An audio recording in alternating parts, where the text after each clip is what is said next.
So hi guys, my name is Siddhant and welcome back to a new video and today we are going to talk on a very interesting topic जिसे आपने title में देख ही लिया होगा। आज हम बात करेंगे जोमेटो के आईपीओ के ऊपर जो कल आने वाला है 14 से 16 जुलाई के बीच में। आप उसके लिए सब्सक्राइब अप्लाई कर सकते हो।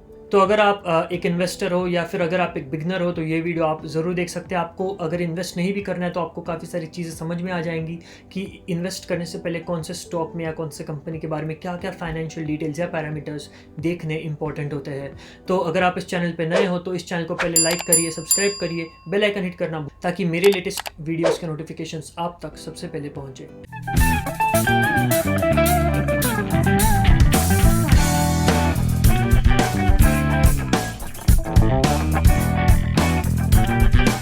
तो हाय गाइस, आज बात करेंगे जोमेटो के आईपीओ के बारे में और क्या आपको आईपीओ के लिए सब्सक्राइब करना चाहिए या नहीं करना चाहिए, क्या फाइनेंशियल पैरामीटर्स रहे हैं और क्या डिसीजन मेकिंग फैक्टर्स रहे हैं जोमेटो के हिस्ट्री के अंदर जो आपको हेल्प करेंगे एक डिसीजन फॉर्म करने में कि क्या आप इन्वेस्ट करें या ना करें। काफ़ी लोग बोल रहे हैं कि काफ़ी लॉस मेकिंग कंपनी है तो वो एक डिसएडवांटेज है, काफ़ी कॉम्पिटिशन आने वाली है तो वो एक डिसएडवांटेज है, लेकिन काफ़ी सारे एडवांटेजेस और पॉजिटिव्स भी है जो काफ़ी लोगों को पता नहीं। तो आज की वीडियो में हम बोथ पॉजिटिव्स और नेगेटिव्स दोनों डिस्कस करेंगे। और पहले ही डिस्क्लेमर दे रहा हूं मैं कि ये वीडियो एक फाइनेंशियल एडवाइस के फॉर्म में मत लेना, ये सिर्फ एक पर्सनल ओपिनियन है और एक एजुकेशनल पर्पस के लिए जो भी फैक्ट्स डिस्प्ले करूंगा उसके रेफरेंसेस भी मैं इस वीडियो में ज़रूर दूंगा। तो ये बात कोई डिनाई नहीं कर सकता कि पिछले 2 सालों में जोमेटो ने काफ़ी ज़्यादा ग्रोथ हासिल की है। It has grown enormously with in the past 2 years. अगर हम 2018 से अभी 2020 तक देखें तो काफ़ी ज़्यादा एनॉर्मस ग्रोथ हुई है, लेकिन उसके साथ साथ काफ़ी लॉसेस भी बलून अप हुए हैं। तो जैसे कि हम सबको पता है कि इस आईपीओ से Zomato around 9,375 crore rupees raise कर रहा है, जिसमें उसका जो एक इन्वेस्टर है Naukri.com वो अपने 375 crore worth of shares sale कर रहे हैं और रेस्ट 9,000 करोड़ कंपनी रेस कर रही है। तो एक काफ़ी कॉमन क्वेश्चन है लोगों का कि क्या एक लॉस मेकिंग कंपनी भी आईपीओ के लिए फाइल कर सकती है, क्योंकि अगर आपने सेबी के गाइडलाइंस पढ़े होंगे तो उसके लिए 15 crore rupees pre tax profit होना इंपॉर्टेंट है लास्ट 3 ईयर्स के लिए किसी भी कंपनी के लिए अगर उसको आईपीओ के लिए फाइल करना है तो। लेकिन लॉस मेकिंग कंपनीज भी आईपीओ के लिए सब्सक्राइब कर सकती है। कुछ कंडीशंस है, कुछ टर्म्स है, वो आपको इस वीडियो के एंड में ज़रूर बताऊंगा क्योंकि एक काफ़ी कॉमनली आस्क्ड क्वेश्चन है। एक सवाल ये भी बनता है कि इस आईपीओ के बाद में Zomato about 9 to 10 billion dollars की वैल्यूएशन को रीच करेगा, अराउंड 60,000 करोड़ इंडियन रुपीस को। तो क्या वो वैल्यूएशन सही है इस कंपनी के लिए या वो बहुत ज़्यादा बढ़ाई गई है? तो इसके बारे में भी आपको इस वीडियो से काफ़ी जानकारी मिलेगी और आप खुद डिसाइड कर पाओगे, अपना खुद का एक पर्सपेक्टिव डेवलप कर पाओगे इस चीज़ के बारे में। तो अगर जोमेटो के बिजनेस और ग्रोथ के ऊपर नज़र डाले तो 2018 में जोमेटो के पास अबाउट 30 मिलियन ऑर्डर्स आते थे और 2020 के अंदर वो बढ़ के हो गए अराउंड 400 मिलियन ऑर्डर्स। और अगर उसके साथ अगर हम रेवेन्यू भी देखें तो 2019 में रेवेन्यू था अराउंड 1400 करोड़, 2020 में रेवेन्यू हो गया 2700 करोड़। तो काफ़ी ज़्यादा इंक्रीज़ हुई थी। उसके साथ में 2018 में कुछ हज़ार रेस्टोरेंट्स थे जो उनके पार्टनर्स थे। 2020 के हिसाब से अगर लेटेस्ट हम फैक्ट्स देखें 2021 के हिसाब से तो अराउंड 3,89,000 है, जो अभी ऑलमोस्ट 4 लाख के करीब आ गए हैं रेस्टोरेंट पार्टनर्स। आप यहाँ पे एक जोमेटो की फैक्ट शीट देख सकते हैं जो जोमेटो ने DRHP फाइल किया था सभी के साथ में। तो उसके अंदर ये काफ़ी सारे फैक्ट्स दिए गए थे जैसे कि नंबर ऑफ ऑर्डर्स और ये काफ़ी सारे मंथली एक्टिव यूजर्स आप स्क्रीन पे देख सकते हैं। तो एक काफ़ी कॉमन क्वेश्चन ये भी है कि DRHP क्या है। तो DRHP is nothing but draft red herring prospectus. तो draft red herring prospectus is nothing but एक कंपनी का प्रोस्पेक्टस होता है जो कंपनी को फाइल करके एक डॉक्यूमेंट बना के सभी को देना पड़ता है, राइट। और इसके अंदर कंपनी की फाइनेंशियल स्टेटस, कंपनी के बिजनेस की जो स्टेटस है, करंट कंडीशन है, फ्यूचर प्रोजेक्शंस है, ये सब उसको उसके अंदर लिस्ट करना पड़ता है।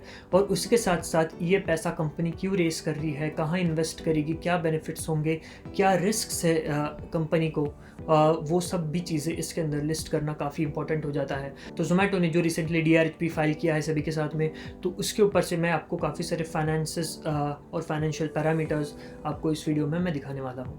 तो बढ़ते फर्स्ट क्वेश्चन की तरफ, सबसे इंपॉर्टेंट क्वेश्चन कि जोमेटो एक लॉस मेकिंग कंपनी है, लेकिन क्यों है इसके बारे में ज़्यादा लोग बात नहीं करते। तो आज बात करेंगे उसके बारे में। तो यहाँ पे आपको एक बात समझनी पड़ेगी कि जोमेटो का जो मेन रेवेन्यू है वो आता है उनके ऑर्डर्स से, कमीशन जो उनको मिलता है उससे। तो अगर आप समझ ले कि जोमेटो को एक ऑर्डर डिलीवर करने में अगर 10 रुपीज़ का खर्चा हो रहा है and they make about 11 rupees का अगर उसमें कमीशन मिल रहा है तो उनका यूनिट इकोनॉमिक्स जो है वो पॉजिटिव आता है, मतलब वो सीधा उनके बॉटम लाइन में ऐड होता है और मतलब वो प्रॉफिटेबल हो जाते हैं उस ट्रांजैक्शन के लिए। लेकिन अगर आप देखें तो ज़ोमैटो को 100 रुपीज़ का ऑर्डर डिलीवर करने के लिए भी उतना ही खर्चा आता है, 500 रुपीज़ का ऑर्डर डिलीवर करने के लिए भी उतना ही खर्चा आता है। तो इससे एक बात हमें समझ में आती है कि अगर एवरेज कॉस्ट ऑफ ऑर्डर अगर बढ़ जाए तो ज़ोमैटो को कमीशन ज़्यादा मिलेगा, जिससे ज़ोमैटो के ब्रेक इवन या प्रॉफिटेबल होने के चांसेस बढ़ जाते हैं, राइट।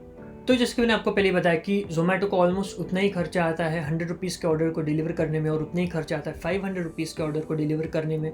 लेकिन अगर एवरेज कॉस्ट ऑफ ऑर्डर अगर इंक्रीज़ होती है तो उनके चांसेस बढ़ जाते हैं ब्रेक इवन और प्रॉफिटेबल होने के। तो कैसे? क्योंकि अगर आप देखें तो 100 रुपीज़ के ऊपर अगर वो 20% कमीशन ले रहे हैं, मतलब 20 रुपीज़, और अगर 500 रुपीज़ के ऊपर 20% कमीशन ले रहा है तो वो सीधा 100 रुपीज़ हो जाता है, राइट। तो अगर कमीशन 100 रुपीज़ हो रहा है और अगर उनका कॉस्ट डिलीवरी का 100 रुपीज़ से कम है तो ऑटोमेटिकली उसका यूनिट इकोनॉमिक्स जो है वो पॉजिटिव में आ जाता है। तो आप यहाँ पे एक यूनिट इकोनॉमिक्स का ग्राफ देख सकते हैं। ये है 2021 फिस्कल ईयर का ग्राफ। यहाँ पे आप देख सकते हैं कि रेवेन्यू किन चीज़ों से आ रहा है, उनके कॉस्ट्स क्या है और उसका प्रॉफिट एंड लॉस में क्या कंट्रीब्यूशन है। तो आप अगर देखें तो कमीशन 62.8 रुपीज़ ले लीजिए और कस्टमर डिलीवरी चार्जेस 27 रुपीज़ है। तो ये हो गया उनका रेवेन्यू जो है 89 रुपीज़। उसके साथ साथ अगर हम कॉस्ट देखें तो 45.7 डिलीवरी कॉस्ट है, 8.3 अराउंड डिस्काउंट का कॉस्ट है। तो बाकी के जो भी वेरिएबल कॉस्ट्स होंगे इंक्लूडिंग फ्यूल, जो भी मिसलेनियस कॉस्ट्स है वो अराउंड 15.3 रुपीज़ है।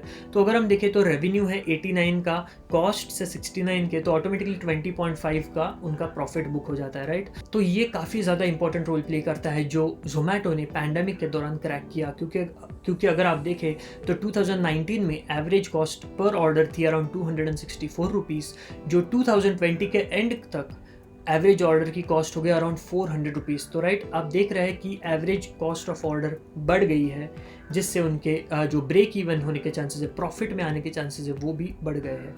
अब आपको लग रहा होगा कि ऐसे क्यों हो गया, अचानक से पैंडेमिक के दौरान ऐसा क्या हो गया कि उनके average cost of order increase हो गई, राइट। तो फर्स्ट अगर हम देखें तो कुछ उनके एल्गोरिदम्स हो सकते हैं, लिस्टिंग के एल्गोरिदम्स की शायद से जो एक्सपेंसिव रेस्टोरेंट्स हैं उनको वो ऊपर लिस्ट कर रहे हैं, ये भी हो सकता है। सेकेंड ये चीज़ हो सकती है कि काफ़ी सारे प्रीमियम रेस्टोरेंट्स जो अभी तक सिर्फ डाइन इन थे वो पैंडेमिक में ऑनलाइन आ गए, और प्रीमियम रेस्टोरेंट्स में हर एक डिश की, हर एक चीज़ की जो भी आप खरीदते हो उसकी कॉस्ट ज़्यादा रहती है, तो automatically average cost per order increase हो गई, right. And third cheese, consumer demographics में भी काफ़ी चेंजेस हुए हैं। जैसे कि जो बैचलर्स बाहर जाके खाते थे, आज अगर वो घर पे ऑर्डर कर रहे हैं तो वहाँ से इंक्रीज़ हो गया। एंड अगर एक फुल फैमिली अगर घर पे बैठ के ऑर्डर कर रही है तो मोस्टली एक आदमी के मोबाइल से सारे फैमिली मेम्बर्स के लिए ऑर्डर्स प्लेस होते हैं, राइट। तो वहाँ पे फिर से एक एवरेज कॉस्ट ऑफ ऑर्डर में इंक्रीज़ हो गया। तो ये कुछ चीज़ें हैं, हालांकि इसमें कुछ प्लस माइनस भी हो सकता है, लेकिन अगर हम देखें तो ब्रॉडली ये तीन चीज़ों में हम क्लासीफाई कर सकते हैं। ये यहाँ पे मैंने आपको ग्राफ भी दिखाया, आप स्क्रीन पे देख सकते हैं कि फर्स्ट क्वार्टर FY 2020 से कैसे 264 रुपीज़ से फोर्थ क्वार्टर FY 2021 तक अराउंड 395 रुपीज़ तक उन्होंने रीच किया है एवरेज कॉस्ट ऑफ पर ऑर्डर में। तो ये तो हमने देख लिया कि प्रॉफिटेबल टर्न हो रहे हैं, ब्रेक इवन हो रहे हैं, number of restaurant partners increase हो गए, नंबर ऑफ ऑर्डर्स इंक्रीज हो गए, number of monthly users increase हो गए।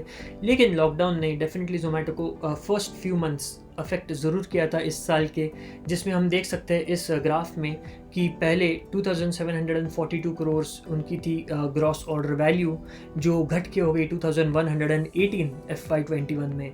तो यहाँ पे हम देख सकते हैं कि डेफिनेटली रेवेन्यू भी अफेक्ट हुआ है। लेकिन अगर हम देखें कि जो लॉसेस एक्यूमुलेट हुए थे FY 20 में, वो काफ़ी मतलब ऑलमोस्ट 1/3 हो गए थे, 2300 करोड़ से सीधा 816 करोड़ रीच हो गए, राइट। हालांकि ये भी बात है कि अभी 2021 पूरा ख़त्म नहीं हुआ, लेकिन लॉसेस काफ़ी कंट्रोल में लाया है, और वो कैसे लाया है वो हमने ऊपर देख लिया कि वो अभी ब्रेक इवन और प्रॉफिट हिट करने लगे हैं कुछ यूनिट इकोनॉमिक्स में। अब इन सारे ऊपर के एनालिसिस में हमने सिर्फ जो ऑर्डर से कमीशन आता है उसका एक रेवेन्यू मॉडल हमने डिस्कस किया, राइट।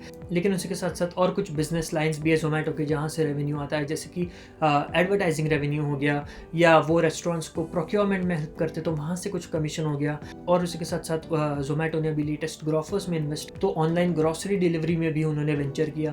तो ये भी कुछ दूसरे बिजनेस लाइंस है जहाँ से कुछ छोटा मोटा रेवेन्यू आता रहता है, राइट। तो अब बात करेंगे एक बड़े सवाल की, क्या उसका 9 या 10 बिलियन डॉलर्स का 60,000 करोड़ रुपीस का वैल्यूएशन जस्टिफाइड है या नहीं। तो यहाँ पे हमारे पास एक कोई रिकॉर्ड नहीं है पिछला कि जोमेटो का कोई कॉम्पिटिटर या इस फील्ड में कोई एक स्टार्टअप या बिजनेस लिस्ट हुआ होगा, क्योंकि Zomato is the first Indian company जो फूड सर्विसेज में पब्लिक जा रही है, right. So we have no other startup, no other business to compare with. So suppose अगर स्विगी जोमेटो से पहले लिस्ट हुआ होता तो हम फाइनेंशियल्स कंपेयर करके, वैल्यूएशन कंपेयर करके हम डिसाइड कर सकते थे। लेकिन अभी इंडिया के पास इंडिया की कोई कंपनी लिस्टेड नहीं है इस सेक्टर में, इसलिए हमें कुछ ग्लोबल कॉम्पिटिटर्स के ऊपर नज़र डालनी चाहिए। जैसे कि अगर हम देखें तो डोरडैश जो यूएस की ऑनलाइन फूड डिलीवरी सिस्टम है, वो भी रिसेंटली आईपीओ उन्होंने फाइल किया था और उन्होंने स्टैगरिंग $72 बिलियन की वैल्यूएशन हिट की थी, राइट। लेकिन कि अगर डोरडैश की वैल्यूएशन इतनी थी तो जोमेटो की भी इतनी मिलनी चाहिए, क्योंकि अगर हम देखें तो डोरडैश के पास काफ़ी बेनिफिट्स है, जैसे कि डोरडैश के कस्टमर ज़्यादा है, एवरेज कॉस्ट पर ऑर्डर ज़्यादा है, और डोरडैश के पास काफ़ी सारे दूसरे रेवेन्यू स्ट्रीम्स भी है जो जोमेटो ने अभी तक डेवलप नहीं किए। लेकिन एक पॉइंट ज़रूर है जो जोमेटो का ब्राइट फ्यूचर इंडिकेट करती है, जो हेडरूम फॉर ग्रोथ इंडिकेट करती है, वो है कि इंडिया में फूड सर्विसेज का कंट्रीब्यूशन सिर्फ 8 to 9% है टोटल फूड मार्केट के कंपैरिजन में, जबकि वो यूएस और चाइना में ऑलमोस्ट सैचुरेटेड है, अराउंड 40 to 50% कंट्रीब्यूट करते हैं food services total food market के लिए। तो इंडिया में 8 to 9% से काफ़ी ज़्यादा हेडरूम ऑफ ग्रोथ है जोमेटो, स्विगी जैसे प्लेटफॉर्म्स के लिए, जिसकी वजह से ऊबर, जियो, काफ़ी सारी कंपनीज इस फील्ड में वेंचर कर रहे हैं। और उसके साथ साथ एक और चीज़ देखनी चाहिए कि जो इंडिया में फूड डिलीवरी जो मार्केट ग्रो हुआ है 2018 से, वो तो 2020 तक सिर्फ 3.6x ग्रो हुआ है। लेकिन Zomato on the other hand 2018 से 2020 तक अराउंड 7x ग्रो हुआ है, राइट। तो जोमेटो फूड डिलीवरी मार्केट से ऑलमोस्ट डबल द रेट से ग्रो हुआ है, जो कि एक पॉजिटिव साइन है। और हमें पता है कि जोमेटो और स्विगी ये दोनों मार्केट लीडर्स हैं और कोई थर्ड प्लेयर इसमें नहीं है जो उनसे कम्पीट कर पाए। तो ये तो मैंने आपको सारे फाइनेंशियल पैरामीटर्स बता दिए, जो भी जोमेटो ने DRHP फाइल किया था IPO के लिए, वो भी मैंने आपको उसमें से भी फैक्ट्स बता दिए। तो अब इन सब चीज़ों में से मैं कुछ एडवाइस नहीं करूँगा, जैसे कि मैंने आपको बताया ये एक एडवाइस वीडियो नहीं है, लेकिन आप यहाँ से आप इतने सारे डेटा, आप अपना खुद का नरेटिव ज़रूर फॉर्म कर सकते हो, अपना खुद का एक पर्सपेक्टिव ज़रूर डिफाइन कर सकते हो। तो अगर आपको जोमेटो के IPO में इंटरेस्ट है तो तैयार रहना, कल 14 जुलाई को जोमेटो का IPO सुबह 10 बजे खुलेगा, और जो आप 16 जुलाई तक सब्सक्राइब कर सकते हो। तो जाते जाते एक सवाल का क्वेश्चन मैं ज़रूर देना चाहूँगा। काफ़ी लोग पूछते हैं कि सेबी के गाइडलाइंस के हिसाब से सिर्फ प्रॉफिटेबल कंपनीज IPO के लिए फ़ाइल कर सकती है, लेकिन एक रास्ता है जहाँ पे लॉस मेकिंग कंपनीज भी IPO के लिए फ़ाइल कर सकती है, लेकिन उसमें कुछ चेंजेस है। जैसे कि जब कंपनी IPO के लिए फाइल करती है तब उसके शेयर्स मार्केट में दो लोगों के लिए खुलते हैं, राइट। एक तो इंस्टीट्यूशनल बायर्स और दूसरे retail buyers, individual buyers, right. तो अगर एक कंपनी प्रॉफिट मेकिंग है तो उसमें 35% जो है वो इंडिविजुअल रिटेल बायर्स के लिए एलोकेटेड रहता है। लेकिन अगर एक कंपनी लॉस मेकिंग है तो उस केस में इंडिविजुअल रिटेल बायर्स के लिए वो 35 से घट के 10% पे घट जाता है, राइट। तो जोमेटो के केस में यही चेंज होगा कि उसमें सिर्फ 10% शेयर्स रहेंगे जो रिटेल इंडिविजुअल बायर्स खरीद सकते हैं, and rest of the shares will be for institutional buyers, right. क्योंकि ज़्यादा रिस्क इन्वॉल्व है तो इंडिविजुअल बेसिस पे रिस्क हैंडलिंग कैपेसिटी भी कम होती है, तो इसलिए उसमें सिर्फ 10% शेयर्स एलोकेटेड है। So that's it for today guys. I hope आपको वीडियो पसंद आया होगा, काफ़ी सारे फाइनेंशियल समझ में आए होंगे। आपको चाहिए तो आप ये वीडियो दोबारा देख सकते हो, काफ़ी सारे फाइनेंशियल चार्ट्स जो भी डिटेल्स मैंने आपको बताया है उसको मैं गूगल ड्राइव पे अपलोड करके नीचे लिंक ज़रूर दे दूँगा, तो आपको चाहिए तो आप गूगल ड्राइव के लिंक एक्सेस कर सकते हो।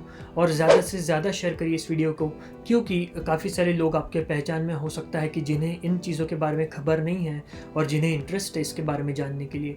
तो ज़्यादा से ज़्यादा शेयर करिए, व्हाट्सएप ग्रुप्स पे शेयर करिए, फेसबुक पे शेयर करिए और ज़्यादा से ज़्यादा लोगों तक इसे स्प्रेड करिए। तो अगर आपको ये वीडियो पसंद आए तो लाइक करिए, शेयर करिए, कमेंट करिए। अगर अभी तक आपने सब्सक्राइब नहीं किया तो सब्सक्राइब करिए, बेल आइकन हिट करना भूलना मत, ताकि मेरे लेटेस्ट वीडियोज़ के नोटिफिकेशंस आप तक सबसे पहले पहुँचे। तो फिर मिलेंगे अगली वीडियो में, तब तक के लिए goodbye, take care, thank you.